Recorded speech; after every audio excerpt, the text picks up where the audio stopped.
Miguel. Adelante. Muy bien, pues bienvenidos. Esta es nuestra segunda sesión de este año 2024 de los diálogos en torno a la cruz. Y agradecer el tiempo para quienes ya están conectados. Recordar que el espacio es como en tres etapas. Esta etapa primera, que es donde David nos comparte pues lo que tiene preparado para provocar el diálogo. Y después, como esta intención también de reaccionar a lo que David dice, pero también de irnos a grupos pequeños y poderlo dialogar un poquito más en corto. Ese es el segundo momento. Y el tercero, pues regresar un poco aquí al grupo para poder platicar, ¿no? Y ver cómo nos nutrimos unos a otros, unas a otras en lo que hemos reflexionado. Vamos a esperar, seguramente en el camino irán sumándose más compañeros, compañeras, hermanos y hermanas. Y nada más recordar que el espacio es para dialogar, que todos los comentarios no es una cátedra, no es una ponencia, es un diálogo que cada quien pues puede aportar desde donde está, en su comunidad, en su colonia, en su casa, en su propia vida, y eso nutre el espacio, ¿no? Entonces, pues eso, y agradecer como siempre a David la disposición de provocar este diálogo, invitarles a que el diálogo sea nutrido y que podamos todos, todas participar. Gracias, Miguel. Sí, aunque a veces somos más, a veces menos, pero también yo luego hay gente que se comunica conmigo que no pueden estar, pero quieren ver la grabación y todo eso. Entonces, pues vamos a continuar y bueno, compartir lo que hay y pues como siempre es un gusto. Bueno, hemos venido trabajando y lo que estamos trabajando ahorita es el Antiguo Testamento, ¿no? Y ya empezamos a trabajar eso la semana pasada y bueno, se les envió un temario, ¿no? Donde hay diferentes temas que tienen que ver con el Antiguo Testamento y la cruz. Y hoy vamos a hablar de la obediencia liberadora, ¿no? Tal vez suene un poco raro, obediencia liberadora, pero vamos a ver, ¿no? Em, Cuando pensamos en el Antiguo Testamento, a veces, bueno, uno de los temas que sobresale es lo de la ley, ¿no? Y parece que como que a Dios lo que más le interesa es su ley, ¿no? En el monte Sinaí da sus mandamientos, dice que el pueblo debe obedecer si quiere contar con su bendición. Estos mandamientos, como ustedes saben, no solo incluyen los 10 mandamientos, pues cuando nosotros pensamos en la ley, pensamos en esto, pero hay muchos otros mandamientos, ¿no? En los libros de Moisés, de hecho, los rabinos judíos dicen que hay 613 mandamientos, ¿no? En toda la ley de Moisés. Este, mm, pero bueno, como cristianos no creemos que todas esas leyes aplican para nosotros, ¿no? No descansamos cada sábado, día de reposo, no evitamos como carne de puerco, los mariscos como los judíos, tampoco observamos el calendario con la Pascua judía, el Yom Kippur, etcétera. O sea, hay muchos mandamientos, inclusive muchos que los mismos judíos hoy día no pueden guardar, ¿no? Porque muchos de esos mandamientos tenían que ver con los sacrificios en el templo y ya no hay templo, ¿no? Entonces, siempre al ver esta ley hay que recordar que hay muchas cosas que pues ya no aplican para nosotros hoy día, ¿no? Pero de todos modos, al ver estas leyes, una pregunta nos viene a la mente. ¿Por qué Dios da tantos mandamientos, no? ¿Y por qué exige que su pueblo los obedezca, no? ¿Qué tipo de Dios es este? Y muchas veces pensamos en un Dios como que simplemente quiere imponerle a la gente cosas como por gusto, ¿no? No hagas esto porque eso no me gusta. Y haz esto otro porque eso me gusta, ¿no? O sea, como si fuera cuestión de gustos de Dios. O también a veces manejamos esto del Dios, el Dios como muy justo y santo, ¿no? Y como yo soy justo, ustedes tienen que hacer esto, porque mi justicia lo exige. O como yo soy un Dios santo, yo no tolero esto y si hacen esto, fuchi, o sea, bueno, estoy caricaturizando un poco, ¿no? Pero a veces se maneja así como Dios que da estas leyes simplemente como por gusto o por su santidad o algo así. Y luego si alguien viola su ley, se enoja y amenaza con castigos. También hay esto de exigir que todos guarden su ley y si alguien peca, pues ese pecado tiene que ser castigado. Todos conocemos este mandamiento, sean santos como yo soy santo. Y eso luego lo tomamos así como una amenaza, ¿no? Sean santos como yo soy santo, como si fuera un Dios así, como enojado, diciendo, como exigiéndonos, ¿no? Ser perfectos, inclusive a veces dicen algunas traducciones, ¿no? Y decimos, no, pues yo cuándo, ¿no? ¿Cuándo puedo ser santo y perfecto? Porque entendemos eso en términos de como apartarnos del pecado y todo lo que es impuro y luego se da como una lista de cosas que no hay que hacer esto ni lo otro, ¿no? Bueno, cuando yo pienso en Dios en estos términos, a mí, ese Dios me parece un Dios sumamente opresivo, ¿no? Porque parecería que como que nos impone sus leyes y reglas por la fuerza, que son muy difíciles de cumplir, si no imposible, y luego nos amenaza con castigos si no las cumplimos. Y de hecho muchas de esas leyes y reglas ni nos gustan, ¿no? Se nos hacen pesadas, desagradables. A veces se piensa pues como que Dios no quiere que nos divertamos o que disfrutemos de la vida porque nos prohíbe, según nosotros, ¿no? Muchas cosas que nos gustan y nos exige otras que son como una carga, ¿no? Y luego para colmo ahí está como amenazando con castigarnos si no cumplimos lo que manda, ¿no? Entonces, sin duda se maneja un Dios de amor, ¿no? Pero ese amor viene con muchas condiciones y si no cumples con esto, pues se enoja Dios y como que ese amor se vuelve ira, se vuelve desaprobación, rechazo, condena, amenaza, ¿no? Inclusive si contamos con su favor, luego pensamos, bueno, ahorita estoy bien con él, pero a ver, mañana, a ver cómo me va, ¿no? Entonces, como que vivimos como, a veces lo maneja así como un Dios policía, ¿no? Que siempre nos está vigilando y eso nos trae hasta con ansiedad, ¿no? Pero como que, bueno, pensamos, si yo quiero ir al cielo al morir o si quiero que me vaya bien en la vida, pues no hay de otra, tengo que cumplir con lo que manda Dios y exige, porque si no, pues voy a pagar un precio, ¿no?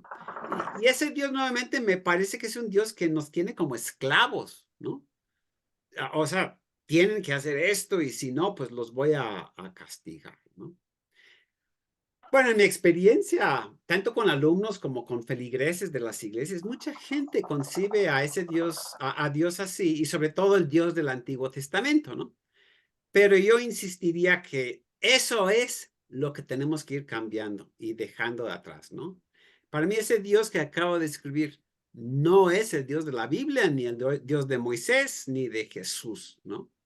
Para mí, inclusive, yo diría que ese Dios es un tirano o inclusive un demonio, un diablo, ¿no? Porque es una figura como sumamente opresiva que ha lastimado a mucha gente, ¿no? Y ha generado mucho dolor en la vida de muchas personas. Y una de las cosas que me doy cuenta al trabajar con la gente, con los alumnos, es cuánta gente ha sido muy lastimada dentro de las iglesias, ¿no? En nombre, para mí, en nombre de este Dios. Bueno, ¿cómo entonces debemos concebir al Dios del Antiguo Testamento? Esto lo empezamos a ver la semana pasada. Bueno, ahí está la grabación, luego si no pudieron estar.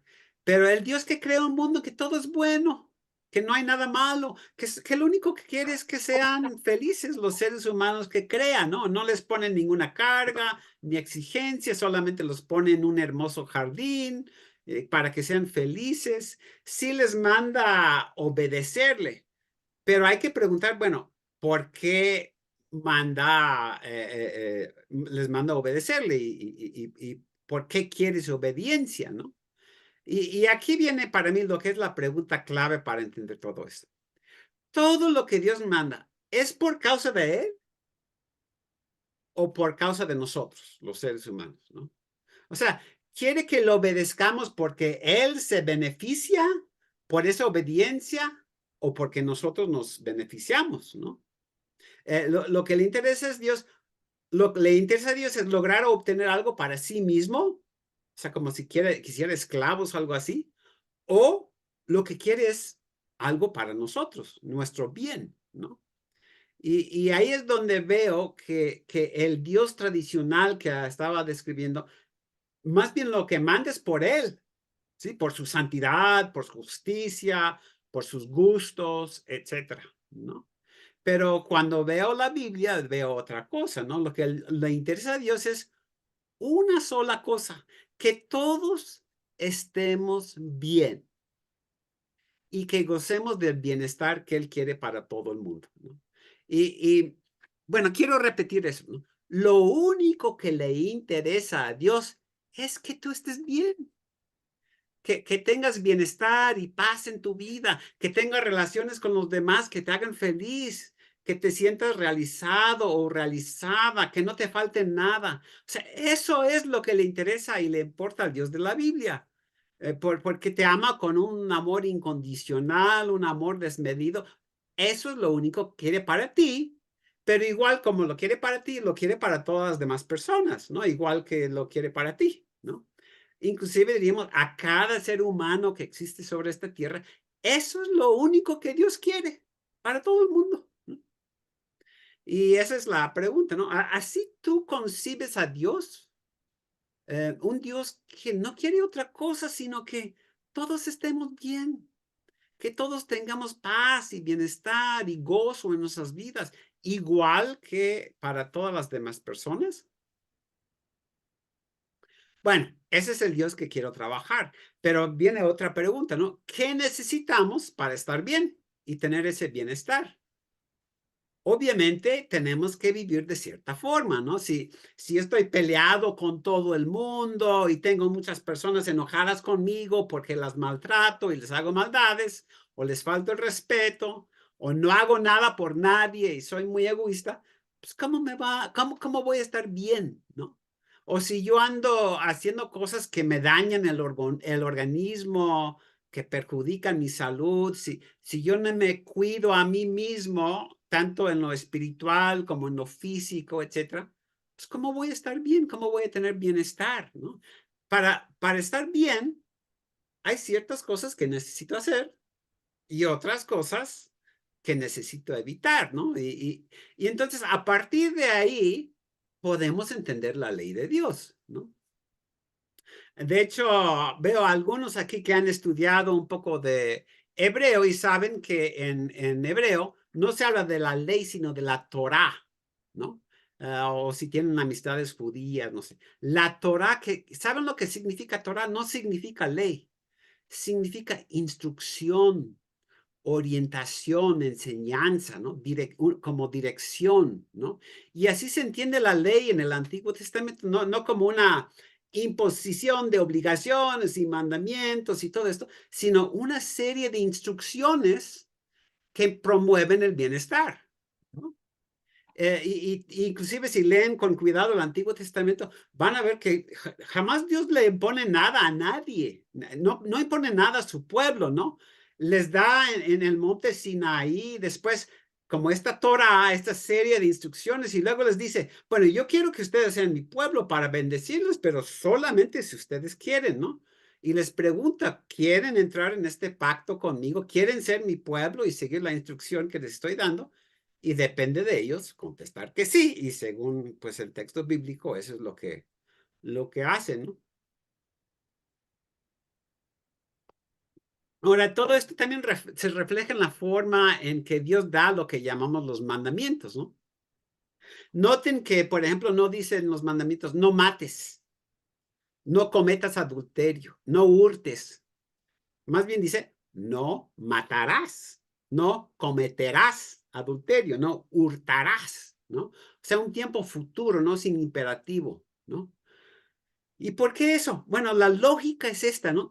Es más bien, si tú vas a estar bien, si tú vas a ser feliz en la vida y prosperar y tener paz y todo eso, harás esto que promueve tu bienestar y no harás esto otro que te va a perjudicar y te va a hacer daño, ¿no? O sea, por ejemplo, no matarás, si andas matando o lastimando a otras personas, o como dice Jesús, enojándote con otros y todo eso, pues no te va a ir bien, te va a ir mal. Y por eso, si quieres estar bien, no matarás, ¿no? Igual, si quieres tener una relación de pareja buena y sólida, que te dé felicidad, etcétera, no cometerás adulterio, ni le serás infiel a tu pareja, sino más bien vas a buscar su felicidad y bienestar juntamente con el tuyo, ¿no?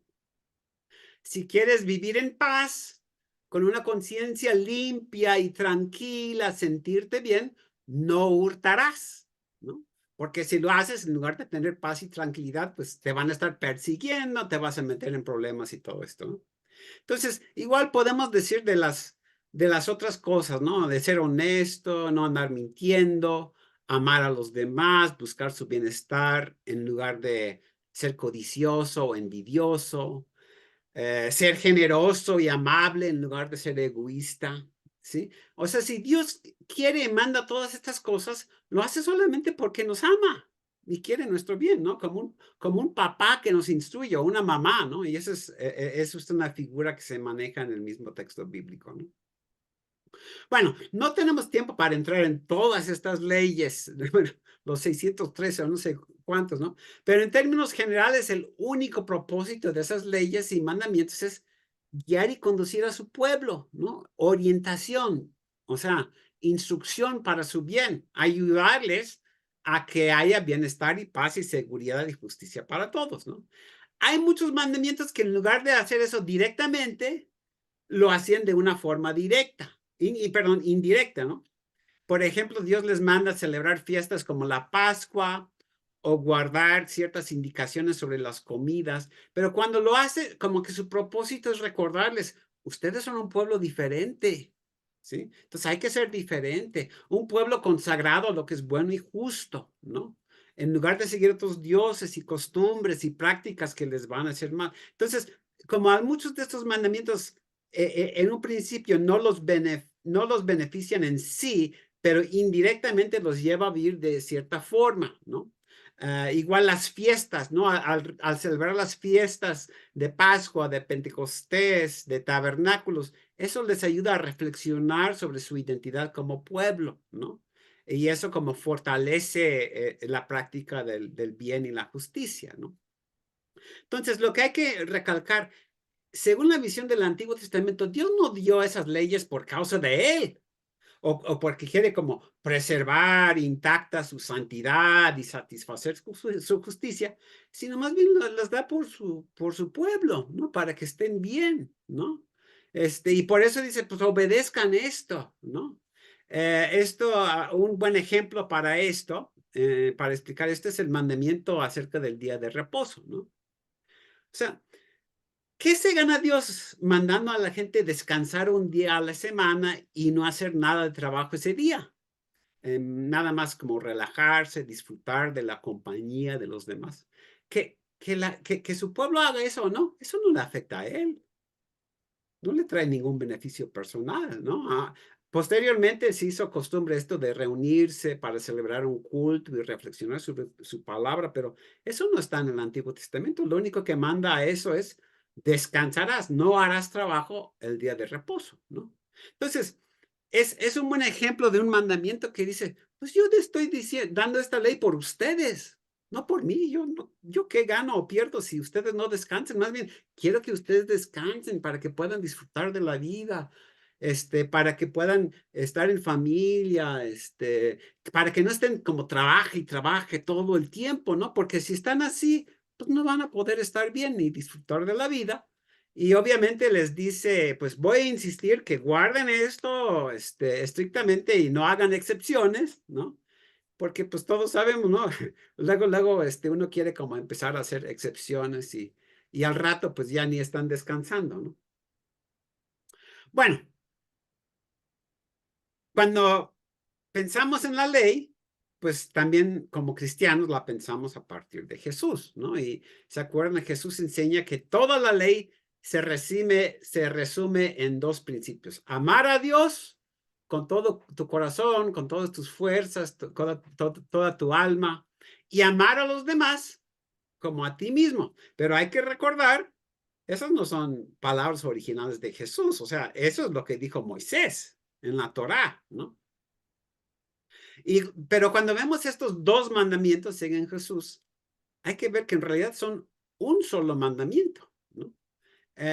Y eso, pues, solamente se puede entender si nos damos cuenta de, bueno, de por qué se manda amar a Dios con todo tu corazón, toda tu alma, toda tu mente y todas tus fuerzas, ¿no? O sea, según esa forma tradicional que estaba describiendo, Dios mandaría a todo el pueblo a amarlo a Él por causa de Él, ¿no? Porque Él quiere ser amado, quiere que todo el mundo lo honre, lo respete, lo obedezca, que se someta a Él, que todo el mundo cante sus glorias y que lo alabe, ¿no? Y por eso, me amarás al Señor con todo tu corazón, etcétera. O sea, como con una imposición, ¿no? Pero si entendemos ese mandamiento de otra forma, partiendo de esto que lo único que quiere Dios, lo único que anhela es que tú y yo estemos bien, que seamos felices igual que todos los demás. Y eso lo quiere, pues, para todos, ¿no? Entonces, si yo voy a amar a Dios, solamente lo puedo amar, hacer, solo puedo amar a Dios si amo a las personas que Dios ama. Si no amo a las personas que Dios ama y más bien las desprecio, pues eso sería no amarlo, ¿no? Pero entonces, ¿a quiénes ama Dios? Pues a mí, a ti y a todo el mundo, ¿no? Entonces, ¿qué significa amar a Dios con todo mi corazón, toda mi alma y todas mis fuerzas? Significa amarme a mí mismo de esa misma forma, con todo mi corazón, toda mi alma, todas mis fuerzas, porque así me ama Dios. Y así Dios quiere que yo me ame, ¿no? Entonces, amarme a mí mismo no es algo malo o egoísta, ¿no? Es algo bueno, siempre y cuando en verdad me ame, ¿no? O sea, buscando lo que realmente me conviene, buscando mi propio bienestar, en lugar de hacer cosas que me perjudican y destruyen mi bienestar, ¿no? A veces confundimos eso, ¿no? O sea, amarme es buscar lo que realmente es bueno para mí, ¿no? Pero si voy a estar bien y ser feliz, pues tengo que amar a los demás de la misma forma, ¿no? Con todo mi corazón, toda mi alma, todas mis fuerzas, etcétera, con el mismo amor con que Dios también nos ama. Y cuando hago eso, ¿qué va a pasar? Voy a estar amándome a mí mismo al mismo tiempo, porque eso me va a beneficiar, me va a dar bienestar y felicidad, buenas relaciones con los demás, etcétera. Entonces, por eso es inseparable el mandamiento de amar a Dios del mandamiento de amar a tu prójimo como a ti mismo, ¿no? Hay que notar que no dice que amarás a tu prójimo más que a ti mismo. Obviamente tampoco dice que lo debes amar menos de lo que te amas a ti mismo, sino más bien que lo debes amar igual que a ti mismo. ¿Por qué? Porque solo así vas a ser feliz, compartiendo la felicidad y el bienestar con los que están a tu alrededor, ¿no? Bueno, para explicar esto un poco más, se acuerdan que cuando Dios da la ley, también le dice a su pueblo, ustedes serán mi pueblo, mi tesoro, mi pueblo especial, serán míos, mi posesión, ¿no? Ahora, a primera vista, sobre todo si pensamos en ese Dios tradicional que hemos manejado, eso puede sonar muy negativo, ¿no? Como que si Dios dice, ustedes son míos, ¿no? Como quisiera poseernos como su propiedad y mandar en nuestra vida para su propio beneficio, ¿no? Y al hablar de esto hay que notar que, bueno, no sé cuántos de ustedes han estudiado el hebreo y el griego, pero la misma palabra en ambos idiomas que significa siervo, realmente significa esclavo también, ¿no? Entonces, cuando la Biblia dice que debemos ser siervos de Dios o siervos de Jesucristo, también en griego y en hebreo eso se puede traducir, debemos ser esclavos de Dios o esclavos de Jesucristo, ¿no? Y en principio escuchamos eso y decimos, ay, qué horrible, ¿no? Sería como muy malo y muy opresivo para nosotros eso, ¿no? De ser esclavos de Dios, ¿no? Pero eso solamente si concebimos a Dios como ese Dios que había mencionado al principio, ¿no? Que nada más nos exige por causa de Él para satisfacer su propia justicia y santidad, ¿no? Pero ¿qué tal si concebimos a Dios de esta otra forma? Como un Dios que únicamente busca tu felicidad y la mía, ¿no? Y no pretende otra cosa que nuestro bienestar. Entonces, en lugar de ser algo malo y opresivo, servirle, obedecerle como su esclavo, eso sería algo muy hermoso y liberador. ¿Por qué? ¿No? ¿Por qué te manda ese Dios? Porque lo que te manda Dios, como su esclavo o su esclava, ¿no? Lo que te manda es, ámate a ti mismo como yo te amo, ¿no?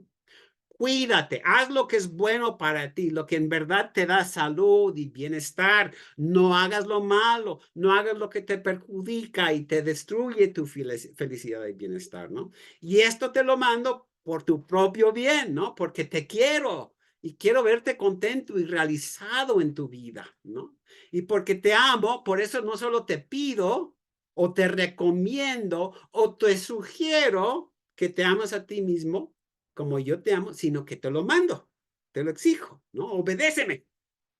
Haz lo que yo te digo porque solamente así vas a estar bien y ser feliz, ¿no? Entonces, pensándolo así, ¿no? Servir a Dios y a Jesucristo como su esclavo no significa otra cosa que obedecerle buscando tu propia felicidad y bienestar, ¿no?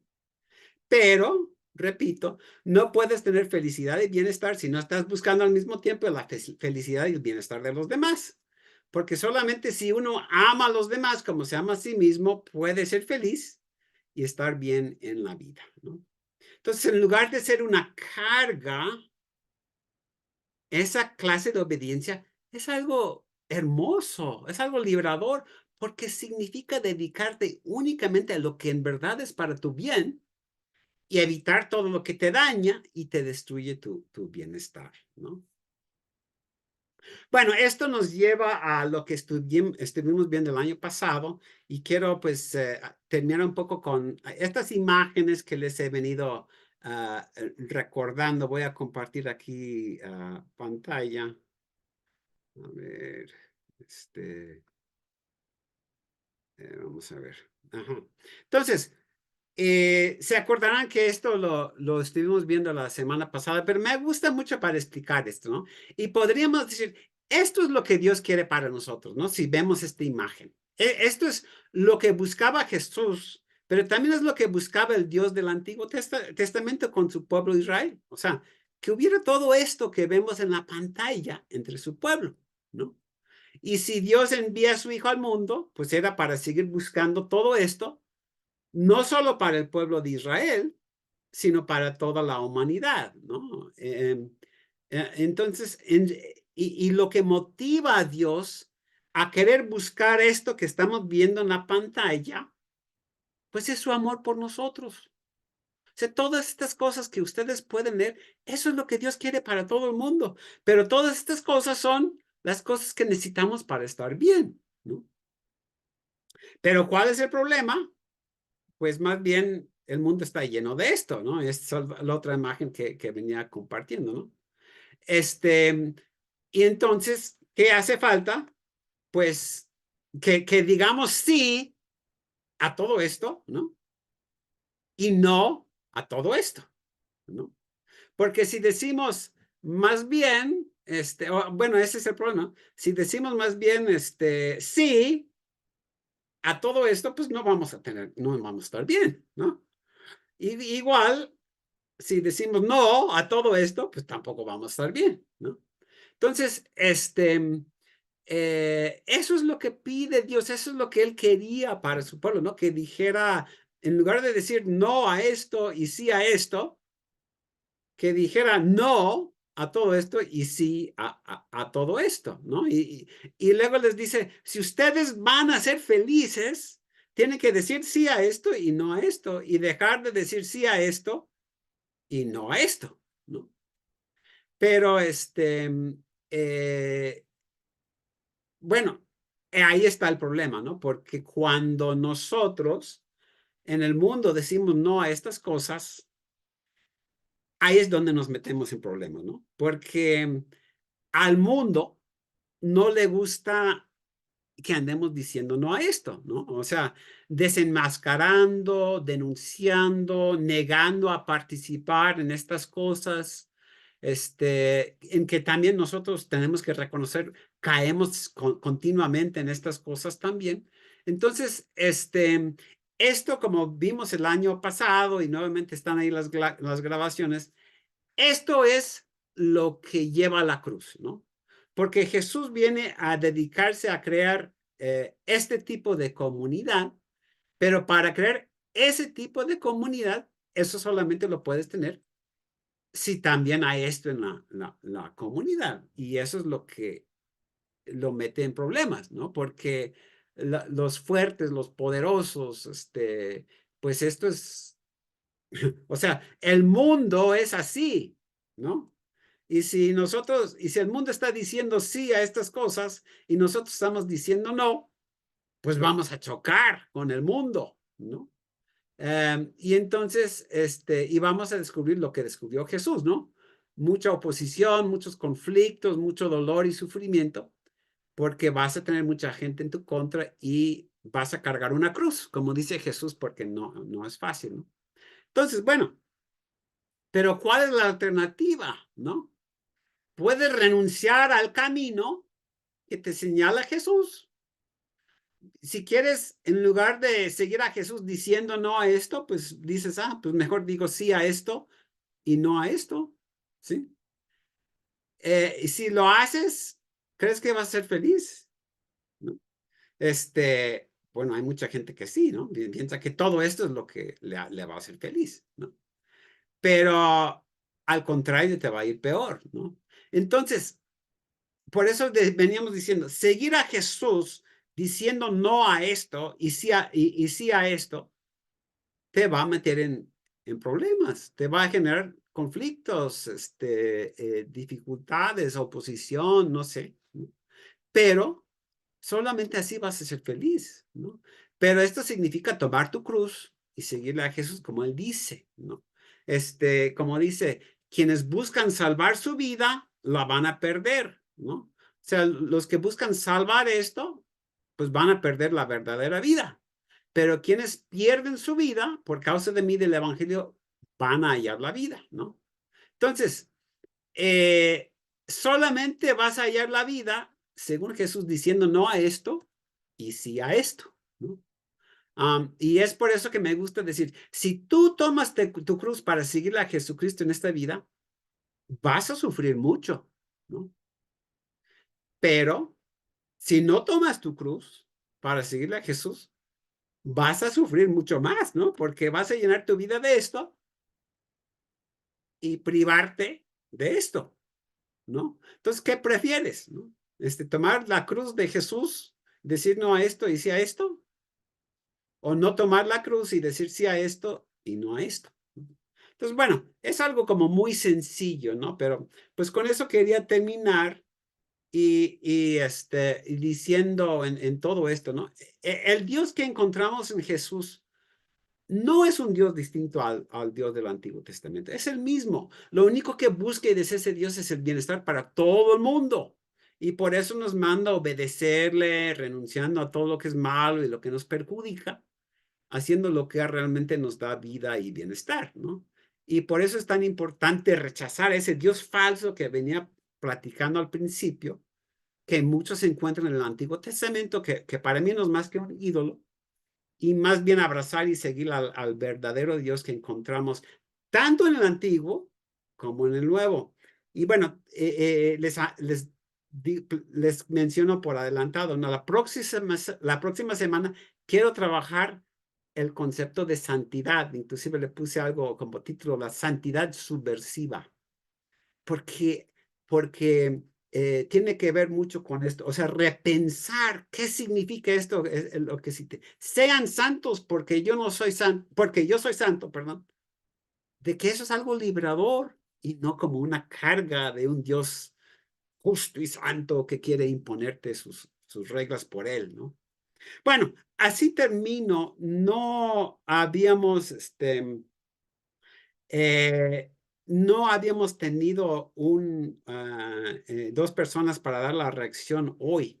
No sé si eh, tal vez podemos simplemente tener la conversación aquí entre nosotros, ¿no? Y cualquiera que quiera reaccionar ahorita, en lugar de dividirnos en grupos, bueno, también podemos dividirnos en grupos más adelante si quieren.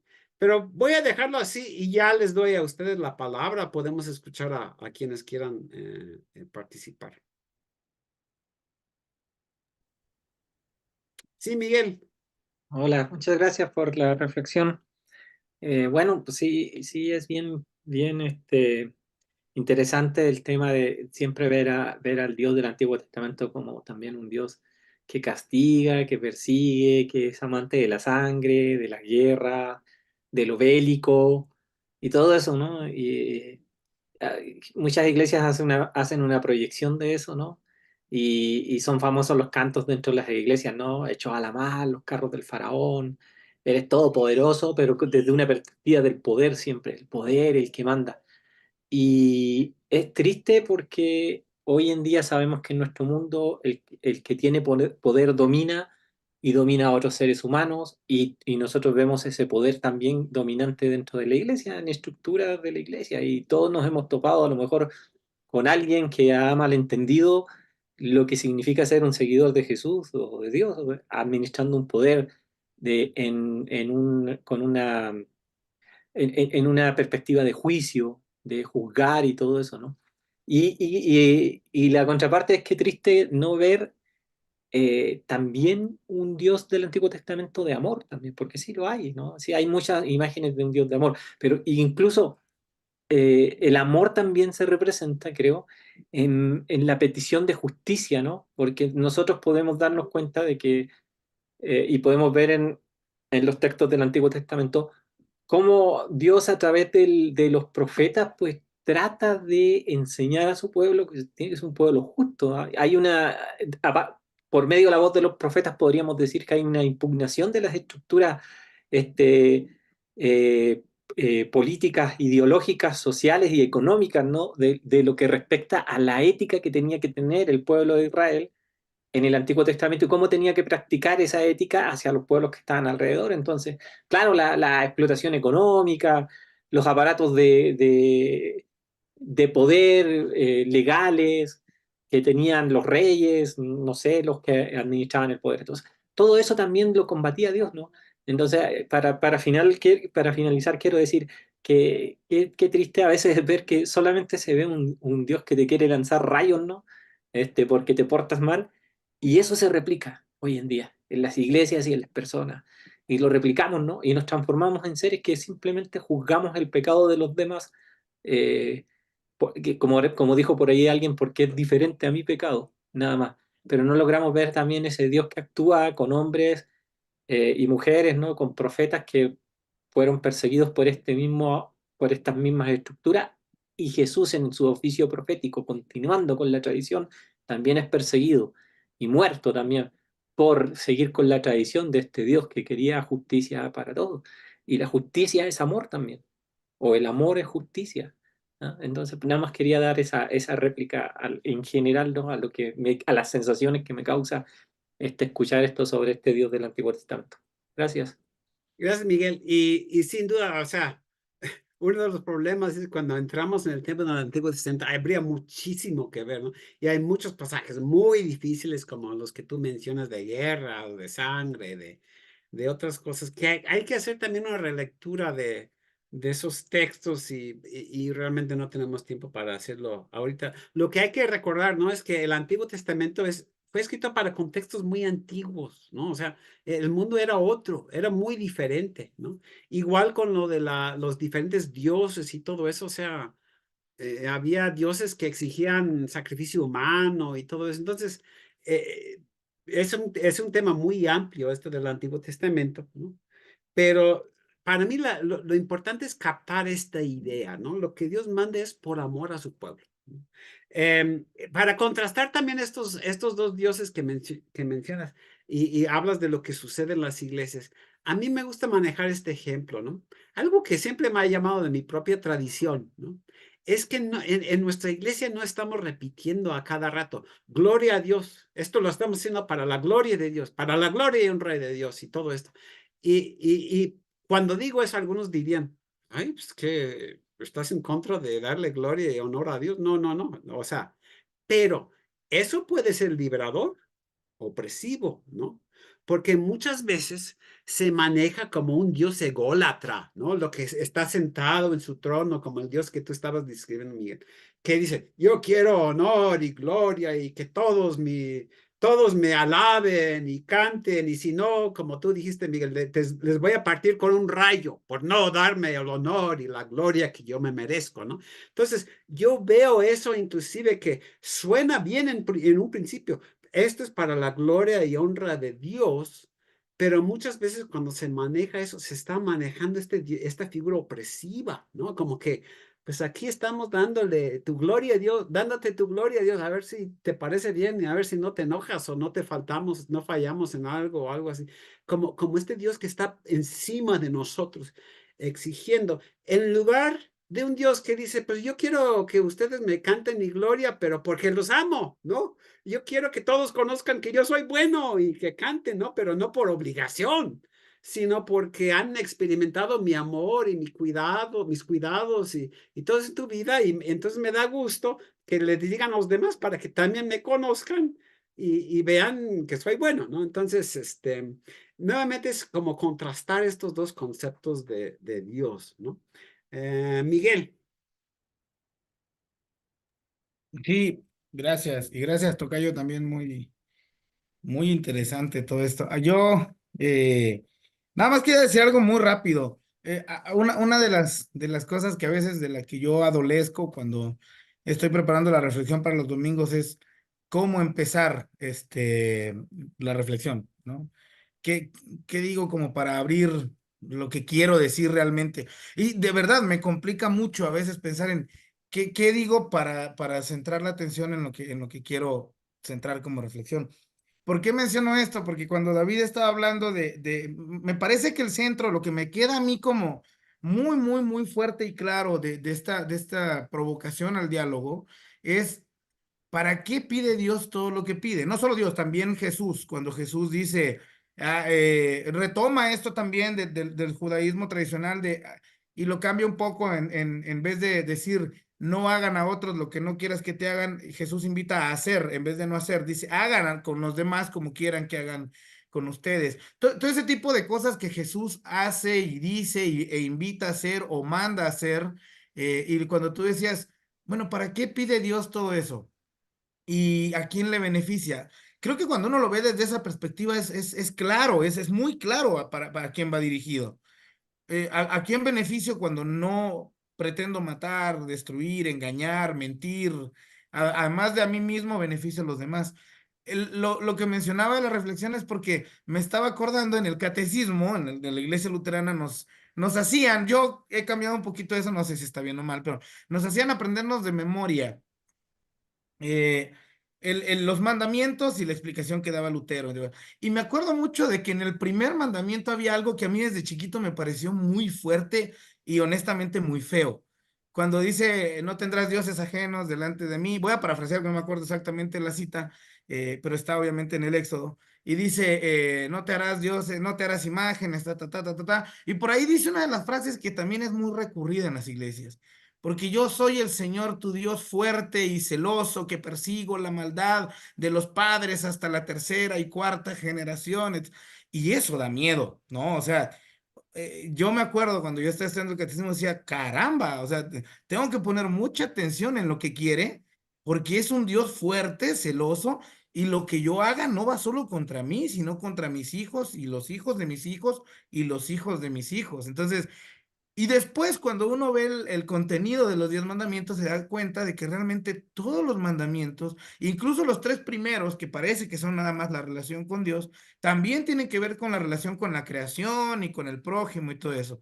Pero creo que a veces también hay ciertos pasajes o dentro del pasaje encontramos cosas como las que decía Miguel, por ejemplo, y echó el mar sobre los carros del faraón y todos se ahogaron y se murieron y el pueblo de Israel celebró esa victoria, ¿no? Entonces es como, quizá a veces nos centramos más o nuestra mente se centra más en estas partes impactantes, poderosas, hostiles de Dios y no en la profundidad de qué es, para qué es que Dios pide todo eso. Entonces creo que eso otra vez me remite a releer, ¿no? Más allá de leer, como a mí me gustan mucho estas libros de investigación y todo eso. Digo, investigación policíaca y Agatha Christie y todo eso. Más que leer toda la trama, entender cuál es el fondo de todo eso, ¿no? Cuál es el fondo del ministerio de Jesús, cuál es el fondo de los 613 mandamientos que aparecen en la Biblia, cuál es el fondo de la invitación de las primeras comunidades a poner todo en común para que a todos tuvieran y a nadie le hiciera falta, más allá de eso de decir, entonces todos tienen que traer todo a la iglesia. Creo que ahí hay cosas muy interesantes que pareciera ser como que de pronto cuando uno las lee así, el principio es muy agresivo, pero en el camino uno se va dando cuenta de que realmente no es así. Y quizá era una forma de llamar la atención del pueblo, para ver, pongan atención a lo que voy a decir, ¿no? Insisto, creo que esa es una de las cosas que me queda como, no es, digo, no lo estoy diciendo como un aporte, sino más bien como algo que me cuestiona a mí mucho de lo que acabo de escuchar de David y también de Miguel. Gracias, Miguel. Bueno, tocas puntos muy interesantes, que eso es lo que quiero otra vez, como retomar lo que dijiste, concibiendo a estos dos dioses, ¿no? El dios egoísta, ególatra, arrepiéntanse, ¿sí? No tendrás dioses ajenos nada más a mí, ¿no? Así como que, porque yo soy un dios celoso y si no, vas a ver cómo te va no solo a ti, sino a tus hijos y a tus nietos, vas a ver, ¿no? O esto, también, bueno, no tocaste esa frase, ¿no? Pero pensé que ibas a tocar cuando estabas hablando en nuestro catecismo, dice, amarás y temerás a Dios, así como que amarlo, pero temerlo, ¿no? También, o sea, si concebimos ese Dios así, y insisto, es el Dios que nos han metido, todo eso es de asustarnos, ¿no? De reaccionar así con miedo, ¿no? Pero vamos a ver este otro Dios, ¿no? Bueno, primero vamos a ver algo. En estos otros dioses que hay en el Antiguo Testamento son dioses sumamente malos y opresivos. Son dioses que exigen la sangre de tus hijos. Un ejemplo que me gusta poner, ¿no? ¿Se acuerdan de la historia de Elías con los profetas de Baal, ¿no? Y cuando los profetas de Baal están clamando a su Dios, y no les oye, ¿qué hacen? Empiezan a como a cortarse y sacarle sangre a ver si así los oye. O sea, ¿qué tipo de Dios es ese que se complace que yo me lastime a mí mismo y todo? O sea, al Dios de Israel jamás le gustaría que alguien hiciera eso, ¿no? Entonces, esos dioses que había, ¿no? En la antigüedad eran dioses sumamente opresivos, o sea, eran el tipo de Dios que acabo de describir, ¿no? Que es más bien un diablo. Así eran estos otros dioses. Entonces, ahora, si entendemos eso, vamos a volver a esto. No tengan otros dioses delante de mí, porque esos dioses les van a destruir su vida. Les van a llevar a tener otros valores. Si yo sirvo a un Dios que exige sangre humana, ¿no? ¿Cómo voy a tratar a mi esposa? ¿Cómo voy a tratar a mis hijos? Si ese Dios exige que yo ofrezca a mis hijos en sacrificio, etcétera, pues, ¿cómo voy a ver la vida humana de los demás? ¿Como algo de valor? ¿O algo así, muy negativo? Entonces, estos dioses eran sumamente malos, ¿no? Y entonces cuando Dios dice, yo soy un Dios celoso, lo dice con amor. Soy celoso no por mí. A mí no me afecta, ¿no? O sea, no te estoy diciendo que no sirvas a dioses por mí, sino por ti, no sirvas a esos dioses. Yo soy un Dios como el que acabo de escribir en esta plática, que lo único que busco es tu bien y lo único que te mando es que tú busques tu bien también. Y si sirves a otros dioses, esos dioses no te dicen lo único que quiero es tu bien, porque son dioses egoístas, ¿no? Entonces, ya cuando tenemos este Dios celoso, vemos que no es celoso como nos han metido, sino celoso por ti. No quiero que andes con otros dioses, solamente a mí, porque yo soy el único Dios que realmente te quiere, que el único que realmente quiere tu bien. Y si tratas de servirme a mí y a otros dioses, no va a funcionar porque te vas a perjudicar, ¿no? Igual esto bueno, después tal vez la otra semana comentamos esto de los hijos, ¿no? Bueno, en estas semanas quiero contar esto, pero también quiero retomar esto de arrepiéntanse, ¿no? O ese Dios tradicional dice, arrepiéntanse o van a ver, ¿no? Pero este otro dice, arrepiéntanse, dejen de hacer, bueno, podría volver a estas imágenes, dejen de decir sí a todas estas cosas que les perjudican y dejen de decir no a todo lo malo que sí les perjudica, ¿no? Eso es arrepentirse. Entonces nos lo dice por amor. No es una amenaza, es como una súplica. Arrepiéntate, deja lo malo, deja lo que te está perjudicando, ¿no? Entonces, eso es lo que viene diciendo Jesús y Juan el Bautista y los profetas, como tú dices, del Antiguo Testamento, ¿no? Que dejemos lo que está destruyendo la vida y la semana pasada hablamos un poco de estos otros dioses, ¿no? Que las otras cosas que se están convirtiendo en Dios hoy, que realmente no dan bienestar. Y Dios nos dice, vengan conmigo porque yo sí. Lo que les pido es amarse como yo los amo, ¿no? Buscar su bien como yo lo busco, ¿no? Bueno, alguien más, somos varios aquí. Me gustaría escuchar otras perspectivas también.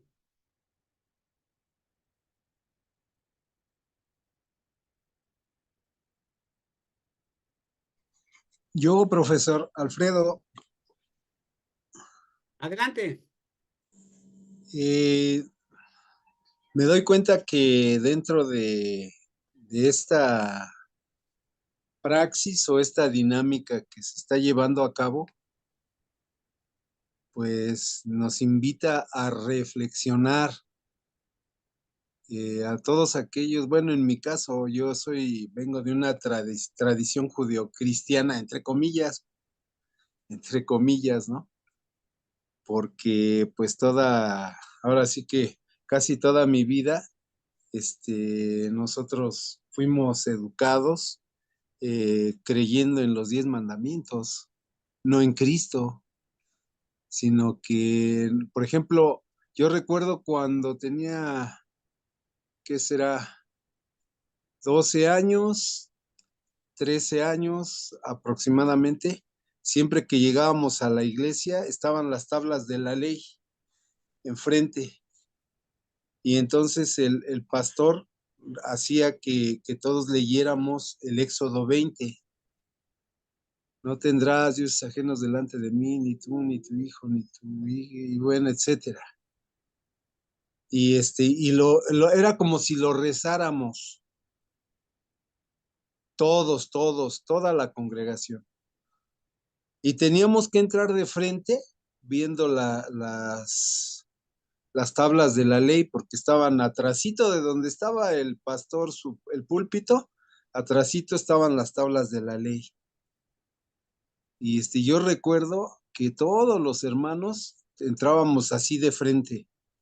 Y cuando acababa el culto, en las mañanas, se acababa lo que era escuela sabática y todo eso, teníamos que salir sin darle la espalda a las tablas. Todos teníamos que salir así. Y así, y ya estando allá afuera, ya ya podíamos darnos la vuelta, porque ya habíamos salido del atrio. Y todos los niños, yo recuerdo que todos los niños, que cuando les daban su clase, hacían lo mismo. Los que decían maestros de escuela sabática, llevaban a todos los niños. Y así teníamos que entrar todos, de frente y también salir así, de frente, sin dar la espalda a la ley de Dios, decíamos nosotros, se nos decía. Y crecimos con esa cultura, con esa forma con esa creencia, ¿no? Y sí era muy fuerte porque llegado el momento, lo que decía usted, profesor David, que podía caernos un rayo si no cumplíamos. Llegó el momento en que, por ejemplo, en mi casa, mi mamá y mi papá, los sábados, el viernes en la noche ya no hacíamos nada, no teníamos que hacer ya, le paraban al trabajo y todo, no se prendía la televisión, no se prendía fuego en las estufas, y cosas por el estilo. Al día siguiente, cuando llegábamos a la iglesia y era la hora de comer, toda la congregación compartíamos el alimento, pero nadie calentaba nada. No se podía prender fuego. Toda la comida, lo que se comía, era frío. Y crece uno con una idea de no puedes confrontar esto, ¿eh? No, no. No puedes dudar de esto. Yo llegué a preguntarle ya cuando era un poco más grande a algunos hermanos, ya adultos también ya grandes, y les decía, hermano, ¿y por qué nosotros tenemos que estar aquí el sábado? ¿No podría yo quedarme a ver unas caricaturas en mi casa? No, hermano, era de que, no, Alfredo, no, cállate, no andes diciendo eso. A Dios lo tenemos que ver con temor y con temblor. Eran pasajes de la escritura que nos los grababan así como decir, cuidado y bueno, pasó el tiempo y no podíamos nosotros, confrontar esto. Ya no era de persona a persona, sino en la propia mente de uno, o sea, preguntarse, ¿esto es bueno? ¿O está mal esto? Y ahorita la dinámica que yo veo que se está llevando a cabo, todavía a mí me quedan todavía residuos de todo eso. Aunque yo diga, bueno, pues es que ya no es lo mismo que antes y eso, pero me quedan residuos todavía, muy fuertes, algunos muy fuertes. Y ahorita que se está comentando y se está diciendo, me gustó mucho lo que dijo el hermano Sergio, el primer Sergio, eh, antes del segundo Sergio, dijo él una cosa muy cierta que me hizo reflexionar, me sacudió. Dice, porque le están cantando a un Dios poderoso. Poderoso. No, a mí como me encantan esas alabanzas. Pero ahorita que estaba diciendo él, cómo estamos glorificando a un Dios poderoso que no. Entonces me doy cuenta que yo todavía estoy en la misma tónica. Todavía ando buscando querer alabar a ese Dios poderoso que quiero que algo me someta, me ponga en la línea de sentir esa adrenalina por un Dios así. Y ahorita que usted lo dice, profe, que hay que ir quitando esa idea que se tiene de ese Dios, ese otro Dios, ¿no? Y hacer la comparación con el Dios del amor.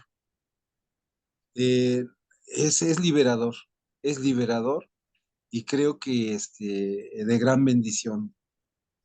Bueno, esa es mi aportación y muchas gracias por lo que estoy aprendiendo, hermanos. Muchas gracias. No, gracias a ti, Alfredo. Y nuevamente, insisto en esto, ¿no? De que este Dios, el Dios que describí al principio, otra vez, para mí, ese es el Dios que se le ha metido a la gran mayoría de la gente en las iglesias. Y lo que describes, pues ese es el Dios que a ti te metieron. Y como tú dices, que queda el residuo. Pero, o sea, que uno ya quisiera, como, no sé, por eso muchos se vuelven ateos y yo no los culpo. Porque así, a mí si me manejaran un Dios así, yo también diría, pues yo no quiero nada que ver con un Dios así, ¿no? Porque es un Dios sumamente opresivo, ¿no? Pero por eso no hay que descartar, sino ver las cosas como de este otro Dios que les estoy platicando, ¿no? Igual como dije, como de soy un Dios celoso, no por mí, sino por ti, ¿no? O no tendrás otros dioses, no por mí, sino por ti, ¿no? Porque estos otros dioses, te dedicas a esto o al otro, estos otros dioses no te van a dar vida. Yo sí te voy a dar vida, ¿no? Ahora, por ejemplo, esos mandamientos que te ponían, pues piensa los mandamientos, ¿no? Honra a tu padre. Bueno, vamos a tomar la segunda parte, ¿no? No hurtar, no matar, no cometer adulterio, no decir mentiras, no codiciar. Si yo soy padre de familia, ¿no? Y tengo hijos, pues eso es lo que yo les enseño a mis hijos, pero no así como que para imponerles algo, sino, hijo, si vas a estar bien, no andes diciendo mentiras, no andes robando, no andes matando, no andes haciendo violencias. O sea, son como cosas. Si tú vas a estar bien, esto es lo que tienes que hacer. Entonces, yo creo que todos los que amamos a nuestros hijos les educamos de esa forma, no porque queramos que sean nuestros esclavos y siervos, aunque hay padres que eso es lo que quieren, que sus hijos sean sus esclavos, ¿no? Pero si amamos realmente con un amor incondicional a nuestros hijos, queremos pues que sigan estas reglas básicas y entonces esas cosas son pues de amor, ¿no? No hagas estas cosas porque eso te va a perjudicar así. Y en ese caso, se puede ver los 10 mandamientos como algo, a lo mejor con el mismo respeto que te decían, pero diciendo, pero digamos desde esta otra perspectiva, ¿no? No matarás, no por Dios, porque, o sea, algo que ustedes pueden buscar en su Biblia. Busquen, si tienen como una concordancia, la palabra ofensa. De hecho, nos cambiaron el Padre Nuestro, ¿no? Perdona nuestras ofensas. Eso no es lo que dice nuestro Dios. O sea, porque se maneja como que cualquier pecado es una ofensa a Dios. Eso no está en la Biblia. Nunca se habla del pecado como una ofensa a Dios. O sea, el problema no es cómo lo que yo hago afecta a Dios, es cómo me afecta a mí y cómo afecta a los demás, ¿no? Entonces, si Dios dice, no matarás, no es porque no matarás porque eso me ofende, ¿sí? Si no matarás por tu propio bien, no andes cometiendo violencias y todo eso. Entonces, es como hacer como releer estas cosas, pero pensando en esto otro. Igual el día de reposo, ¿no? O sea, en un principio, lo que tú acabas de describir, Alfredo, es como que hay un Dios arriba diciendo, ay, calentaste comida en sábado, ahí te va un rayo, ¿no? O sea, esa no era la intención original, sino era, ustedes descansen, no estén trabajando así como esclavos, deben disfrutar de la vida y si dicen, no, pues no hay que hacer excepciones, o sea, sabemos, ¿no? Que es muy fácil empezar a hacer excepciones y todo eso. Entonces Dios dice, no, nada de excepción, descansen, disfruten de la vida, ¿no? Inclusive hay mandamientos en el Deuteronomio, eso dice, ¿no? Regocíjense, es un mandamiento, regocíjense, ¿no? Entonces, o igual esto que el Dios poderoso, ¿no? O sea, nuevamente, si Dios poderoso lo puedo entender como este Dios enojado, tirano, impositivo, ese Dios es poderoso y entonces eso no es buena noticia, ¿no? Es así como que ese Dios es poderoso y cuidado, ¿eh? No lo vayas a ofender, ¿no? Pero si tengo este otro Dios, que es un Dios bueno, que es poderoso, pues a favor de nosotros, ¿no? O sea, es poderoso para buscar nuestro bien, es poderoso para acompañarme cuando estoy sufriendo y todo, o sea, que usa su poder para mi bien y no en mi contra, ¿no? Pero al mismo tiempo me manda, pues, por tu propio bien, haz esto y no hagas lo otro, ¿no? Entonces, sí es cuestión de ir repensando esto, pero sí, para mí siempre vuelve a esta pregunta, ¿no? ¿En qué Dios estás creyendo, no?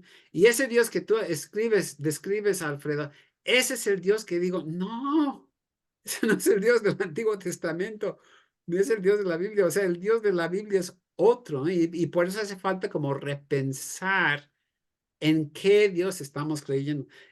Nada más les agrego eso rápido, ¿no? Que al dar este material en la clase, me ha pasado más de una vez, ¿no? Que digo, por eso lo hice aquí, Tú crees en un Dios que lo único que le interesa es que tú estés bien, que tengas bienestar, que seas feliz. Porque ese es el Dios de la Biblia. Y yo sí he tenido alumnos que como que, ¿ah? O sea, yo nunca habían pensado en un Dios así, ¿no? Y por eso creo que hace falta como una conversión, ¿no? O sea, de repente choca esta imagen de Dios que lo único que quiere es que estemos bien, ¿no? Pero por eso también dice, pero si vas a estar bien, tienes que hacer esto otro y no hacer esto otro, ¿no? Bueno, no sé si alguien más, no hemos escuchado de Antonio o Gerardo o David, que también están aquí.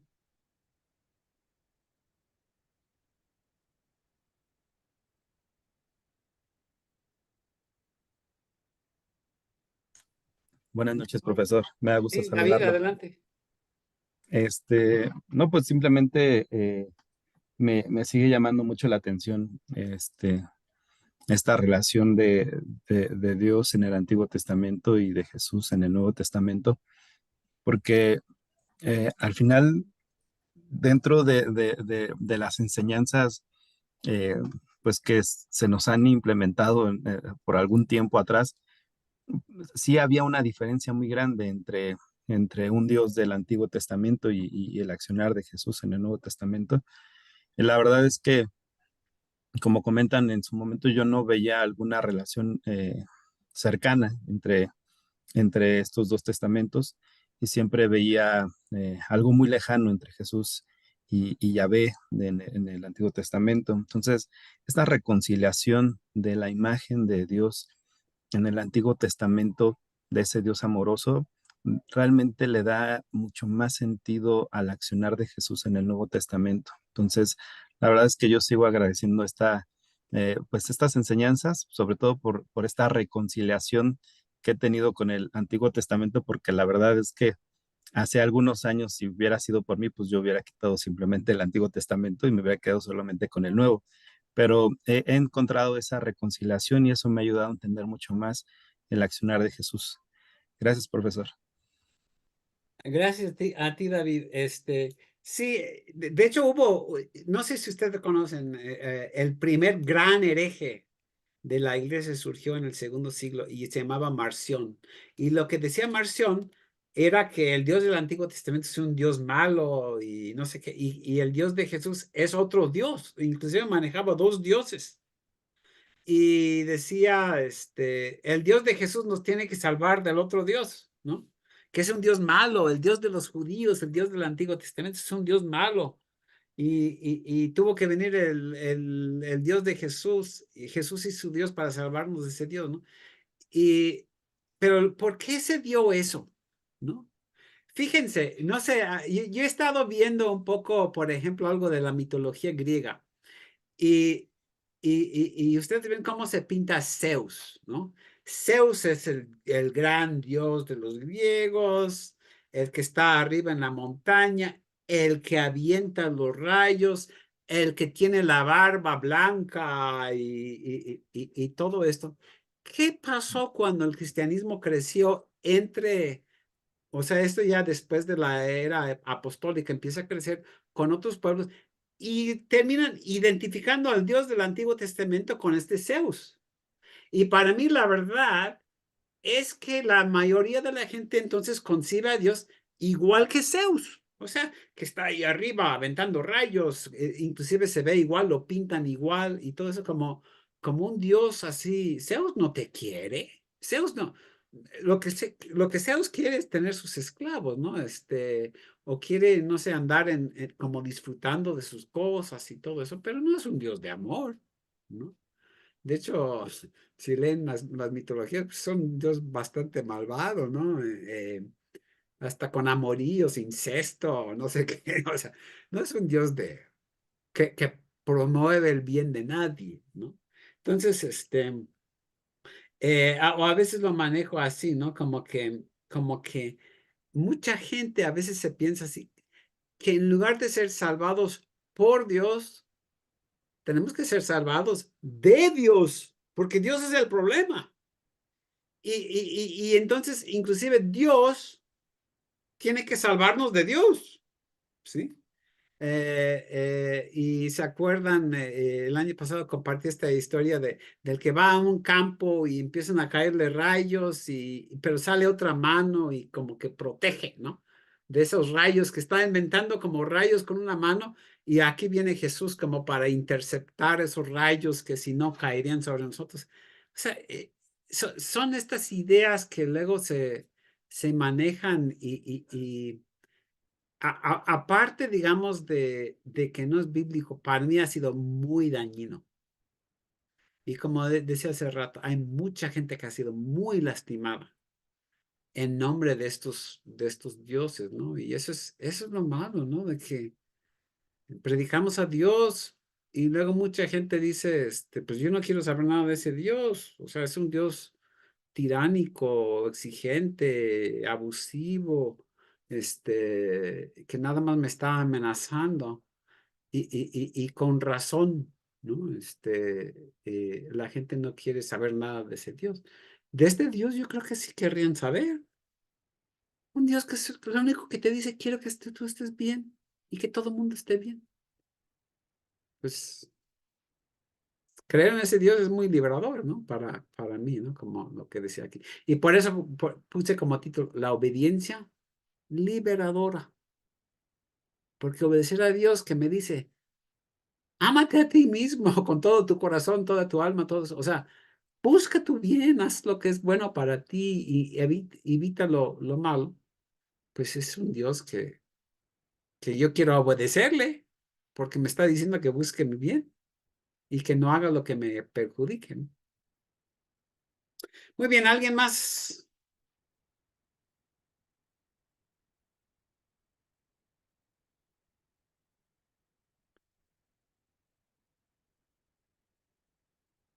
Pues yo creo que todos hablaron una vez, no sé si alguien quiere hablar una segunda vez. Bueno, faltó a Gerardo o Antonio, no sé. Pero si ellos no quieren, no sé si Miguel, bueno, cualquiera de los dos, Miguel o Alfredo, quieren decir otra cosa.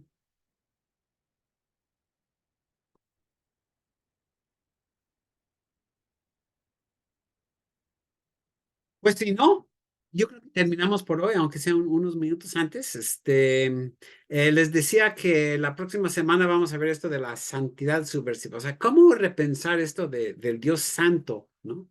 Y qué tiene que ver esa santidad con algo bueno, ¿no? Porque muchas veces escuchamos la santidad de Dios y nos asusta, ¿no? Como lo que decía, yo soy un Dios santo, ¿no? Y tú sé santo, así como que es una imposición. Entonces quiero seguir repensando estos temas y seguir como reconcibiendo a este otro Dios. Pero bueno, entonces yo termino, no sé si Miguel Ángel, ¿tienes alguna otra palabra para terminar? Sí, solamente, bueno, agradecerles cada uno de los comentarios que, como bien decía David, pues nos ayudan, ¿no? Tanto la provocación que tú haces del diálogo, como el aporte de cada uno y de cada una de los que participan, nos ayuda mucho a entender. A mí me llama mucho la atención esta idea, que creo que es una idea bastante generalizada, de que el Dios del Antiguo Testamento no es el Dios de Jesús, ¿no? Y eso creo que es algo que me gustó la palabra que ocupaba David, hay que reconciliarnos también con ese Dios, porque quizá no es que sea diferente, sino que lo hemos entendido desde otra perspectiva. Entonces, qué bueno que estos diálogos nos ayudan también a darnos cuenta. Lo que quería decir era que cuando dijiste lo de la mano, me acordé justo de lo que mencionaba hace algunos viernes, ¿no? Esto de qué nos quieres salvar. Déjame entrar en tu corazón para que te salve. ¿Salvarme de qué? De lo que no, de lo que te voy a hacer si no me dejas entrar, como si nos estuviéramos hablando de lo mismo. Es muy interesante. Yo agradezco mucho este espacio y les agradezco a cada uno por dedicarle este tiempo. Insisto en extender la invitación, y que ustedes también puedan extender la invitación a otras personas, para que el espacio se vaya nutriendo. Creo que nos damos cuenta de que cada voz que escuchamos nos dice algo que quizá ni siquiera teníamos en el radar, y eso es muy, muy, muy importante. Entonces, hacer extensiva la invitación y pedirles también que sigan invitando más personas, y invitarles también a hacer esta parte de la reacción para las próximas semanas. Agradecerle a David y a cada uno, y pues esperar que nos podamos ver aquí el próximo viernes. Un saludo a la hermana Marta. No la vi hoy, entonces me imagino que no está por ahí. Espero que todo vaya bien. Pero un saludo también y primero Dios, aquí nos estaremos encontrando el próximo viernes. Muchas gracias.